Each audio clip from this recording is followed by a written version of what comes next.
نحمده ونصلي على رسوله الكريم أما بعد فأعوذ بالله من الشيطان الرجيم بسم الله الرحمن الرحيم إن الذين كفروا لن تغني عنهم أموالهم ولا أولادهم من الله شيئا وأولئك هم وقود النار كدأب آل فرعون والذين من قبلهم كذبوا بآياتنا فأخذهم الله بذنوبهم والله شديد العقاب قل للذين كفروا ستغلبون وتحشرون إلى جهنم وبئس المهاد صدق اللہ العظیم۔ بے شک وہ لوگ جنہوں نے کفر کیا ہرگز نفع نہیں دے گا ان کو ان کا مال اور نہ ان کی اولاد کسی طرح بھی اللہ رب العزت کی طرف سے۔ وَأُولَٰئِكَ هُمْ وَقُودُ النَّارِ، یہی وہ لوگ ہیں جو آگ کا ایندھن ہے۔ یہ لوگ فرعون کے لوگوں کی طرح ہیں اور ان لوگوں کی طرح جو ان سے پہلے گزرے۔ کذبوا بآیاتنا، جھٹلایا انہوں نے ہماری آیات کو، پس پکڑا اللہ رب العزت نے ان کو گناہوں کی وجہ سے۔ اللہ رب العزت جو ہے سخت عذاب دینے والے ہیں۔ قل للذین، کہہ دیجیے آپ صلی اللہ علیہ وسلم ان لوگوں کو جنہوں نے کفر اختیار کیا، ان قریب یہ شکست کھا جائیں گے اور جمع کیے جائے گا ان کو جہنم کی طرف۔ بہت برا ٹھکانہ ہے جہنم کا۔ ان آیات کے شان نزول یہ ہے کہ حضور صلی اللہ علیہ وسلم جب مدینہ میں گئے، مدینہ میں یہودیوں کے 3 قبیلے رہتے تھے، بنو نذیر، بنو قریظہ، بنو قینقاع۔ اور حضور صلی اللہ علیہ وسلم کے مدینہ جانے سے پہلے ان لوگوں کا تجارت پر بھی قبضہ تھا، یعنی منڈیوں میں ان کا ہولڈ تھا، اور اسی طرح ان لوگوں کا علم میں بھی ایک سکہ تھا ان کا، اور ان کی جو ہے انفرادی قوت بھی ان کے پاس تھی۔ حتیٰ کہ 2 قبیلے ہیں مشرکین کے، اوس اور خزرج، یہ دونوں قبیلے جو ہے ان کے زیر سایہ تھے، اور اگر انہوں نے کسی کا نکاح کرنا ہوتا پہلے یہودیوں سے پوچھتے کہ ہم بچی کا نکاح یہاں کر دیں، اگر ان کی طرف سے اجازت ہوتی تو پھر نکاح کر دیتے، اگر وہ کہتے نہیں کرنا، وہ ان کو اتنی جرأت نہیں تھی کہ وہ ان کی مرضی کے خلاف جو ہے نکاح کر سکے۔ اور یہ یہودی مدینہ میں آئے کیسے؟ حضور صلی اللہ علیہ وسلم کی بعثت سے پہلے 900 سال پہلے ایک بادشاہ گزرا تھا۔ جب ان کو پتہ چلا کہ اللہ کے آخری نبی آنے والے ہیں اور انہوں نے مدینہ کی طرف ہجرت کرنی ہے اور مدینہ میں انہوں نے قیام کرنا ہے، تو انہوں نے ایک خط لکھا حضور صلی اللہ علیہ وسلم کے نام، اور وہ خط چلتا چلتا حضرت ایوب انصاری رضی اللہ تعالیٰ عنہ ان کے پاس پہنچا۔ جب حضور صلی اللہ علیہ وسلم مدینہ میں ہجرت کر کے گئے تھے تو ہر آدمی کی خواہش تھی کہ حضور صلی اللہ علیہ وسلم ان کے گھر میں ان کو مہمانی کا شرف حاصل ہو، لیکن حضور صلی اللہ علیہ وسلم نے فرمایا کہ آج اس اونٹنی کی مہاک اللہ کے قبضے میں ہے، جن کے گھر چلی گئی میں ان کے مہمان بننا۔ تو وہ اونٹنی جو ہے وہ حضرت ابو ایوب انصاری رضی اللہ عنہ کے گھر گئی تھی۔ تو انہوں نے وہ خط جو اس بادشاہ نے لکھا تھا، اس میں بڑے عشق میں لکھا تھا کہ اگر آپ میری زندگی میں آ جائیں میں آپ کا کلمہ پڑھوں گا اور آپ کے پاؤں دھو کر، وقت کا بادشاہ ہے تو لکھ رہا ہے کہ میں آپ کے پاؤں دھو کر پیوں گا اور آپ کی ہر طرح سے مدد کروں گا، اور اگر آپ میری زندگی میں نہ آئے تو میرا آپ کو سلام۔ تو جب یہودیوں کو پتہ چلا، چونکہ وہ تجارت کرتے تھے، تو جب انہوں کو پتہ چلا کہ آخری نبی جو ہے وہ مدینہ میں ہجرت کر کے آئیں گے، تو انہوں نے 400 حضور صلی اللہ علیہ وسلم کے آنے سے پہلے 400 سال پہلے وہ مدینہ میں آ گئے، 400 سال پہلے ہی مدینہ میں آ گئے۔ اور پھر جب اگر ان کا کسی قوم کے ساتھ مقابلہ ہو جاتا تو حضور صلی اللہ علیہ وسلم کا توسل دے کر، وسیلہ دے کر دعا مانگتے تھے کہ باری تعالیٰ اس نبی کے وسیلے سے جو تیرا آخری نبی ہے اس کے وسیلے سے ہمیں جو ہے اس پر فتح دے۔ اور قرآن کریم میں بھی اللہ الذین آتیناہم الکتاب یعرفونہ کما یعرفون ابناءہم، یہ حضور صلی اللہ علیہ وسلم کو اپنے بیٹوں سے زیادہ یہودی جو ہے پہچانتے تھے۔ حضور صلی اللہ علیہ وسلم کی ایک ایک نشانی، حتیٰ کہ حضور صلی اللہ علیہ وسلم کے خلفائے راشدین کی نشانیاں بھی وہ ان کی تورات میں موجود تھی۔ تو پھر وہ حضور صلی اللہ علیہ وسلم پر ایمان کیوں نہیں لائے؟ صرف ضد اور عناد کی وجہ سے۔ بغض، اس لیے کہ ضد کا علاج نہیں ہے دنیا میں، اور جس وقت ضد آ جاتی ہے آدمی سب کچھ لٹا لیتا ہے، لٹ جاتا ہے۔ فرعون وہ کیوں تباہ ہوا؟ ضد کی وجہ سے۔ اور اسی طرح یہودیوں کو اللہ رب العزت دنیا کے اندر رسوا کیا اور حضور صلی اللہ علیہ وسلم پر ایمان نہیں لائے، حالانکہ وہ بہت بڑے عالم تھے، ان کے اندر بہت بڑے علم والے لوگ تھے، اس لیے کیونکہ ان کا علم میں ایک سکہ تھا۔ جب حضور صلی اللہ علیہ وسلم مدینہ میں تشریف لائے اور صحابہ کرام نے تجارت شروع کی، اب ان کی تجارت ختم اور حضور صلی اللہ علیہ وسلم کا ہر طرف چرچا،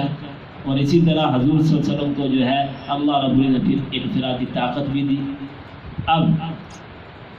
ان میں ایک یہودی تھا بڑا پادری، کعب بن اشرف۔ جب بدر کا مقابلہ ہوا، اللہ رب العزت نے فتح دی مسلمانوں کو، تو اب جو ہے کعب بن اشرف کو حضور صلی اللہ علیہ وسلم نے اسلام کی دعوت دی کہ آپ جو ہے عالم ہو، تو آپ کے عالم ہو، آپ کو پتہ ہے کہ اللہ رب العزت کا میں آخری نبی ہوں، اور آپ جو ہے اسلام قبول کر لیں۔ تو وہ کہنے لگا آپ کا مقابلہ ہوا تھا ناواقف قوم سے، ان کو کیا پتہ کہ جنگ کیا ہوتی ہے، اس لیے آپ ان سے جیت گئے۔ اگر آپ کا مقابلہ ہم سے ہونا پھر ہم آپ کو بتائیں گے کیا کریں۔ تو حضور سے فرمایا کہ دیکھو میں آپ سے لڑائی کی بات نہیں کر رہا، میں تو آپ کو اسلام پیش کر رہا ہوں، اس لیے کہ آپ عالم ہو اور آپ کو پتہ ہے کہ آخری نبی ہوں، تو میں تو صرف آپ کو اسلام کی دعوت دے رہا ہوں۔ تو اللہ رب العزت کو یہ بات ناگوار گزری، تو اللہ رب العزت فوراً یہ آیت نازل فرمائی، ان الذین کفروا، وہ لوگ جنہوں نے کفر اختیار کیا، یعنی وہ کعب بن اشرف جو ہے یہودی، لم دنیا ان کو اپنے مال پر، اولاد پر اور اپنی کثرت لوگوں پر فخر تھا کہ آپ ہمارے ساتھ جب آپ کا مقابلہ ہوگا، ہمارے پاس مال بھی زیادہ ہے اور آپ فقیر لوگ ہو، اور ہمارے پاس جو ہے لوگوں کی تعداد بھی زیادہ ہے، آپ کے پاس تعداد بھی نہیں ہے، تو اس لیے جن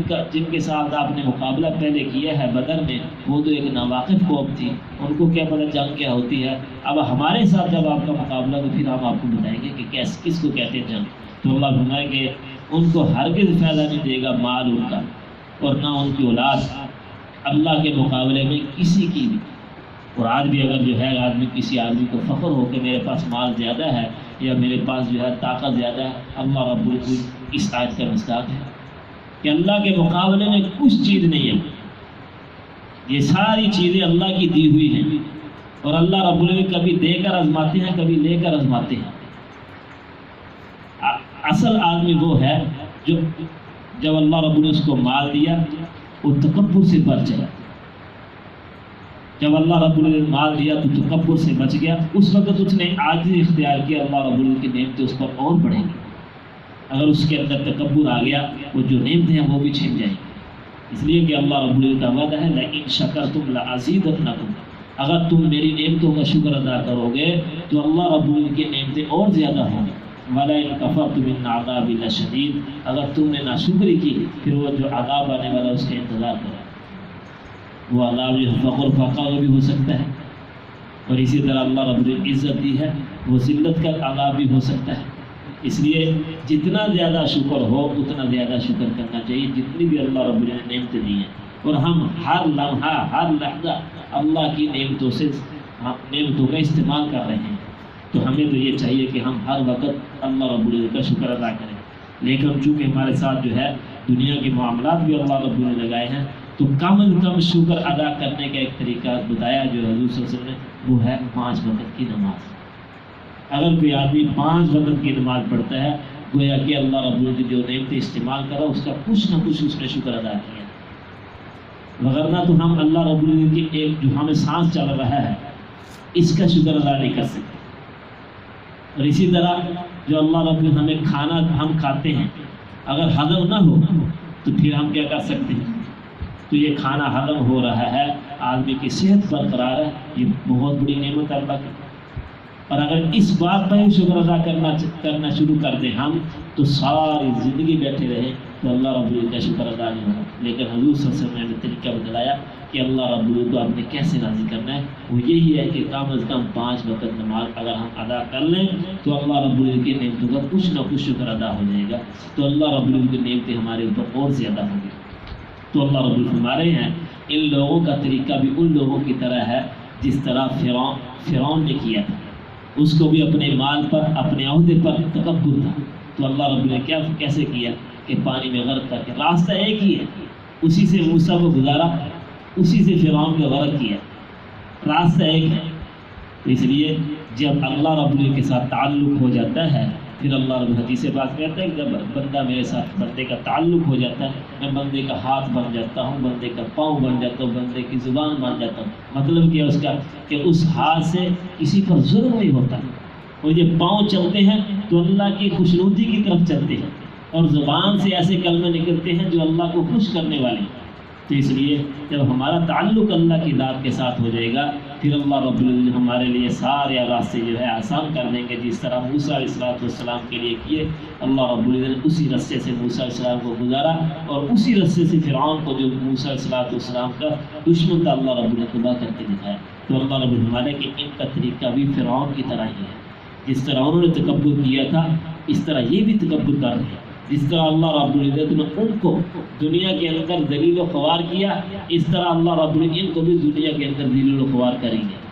اور اسی طرح جو ان سے پہلے لوگ گزرے ان کا طریقہ بھی یہی تھا، پھر اللہ رب العزت نے ان کے گناہوں کی وجہ سے ان کو دنیا کے اندر تباہ و برباد کیا۔ تو اللہ رب العزت اگر یہ بات نہ آئے تو اللہ رب العزت ان کو دنیا کے اندر تباہ و برباد کریں گے۔ پھر اللہ رب العزت نے یہود کو دنیا کے اندر رسوا کر کے دکھایا، ہے بڑی ضدی قوم یہ شروع سے، تو آگے انشاءاللہ آئے گا۔ اللہ رب العزت ہمیں جو ہے حضور صلی اللہ علیہ وسلم کی سچی محبت اور اللہ رب العزت کی سچی محبت نصیب فرمائے، اور حضور صلی اللہ علیہ وسلم کی اتباع کرنے کی توفیق عطا فرمائے۔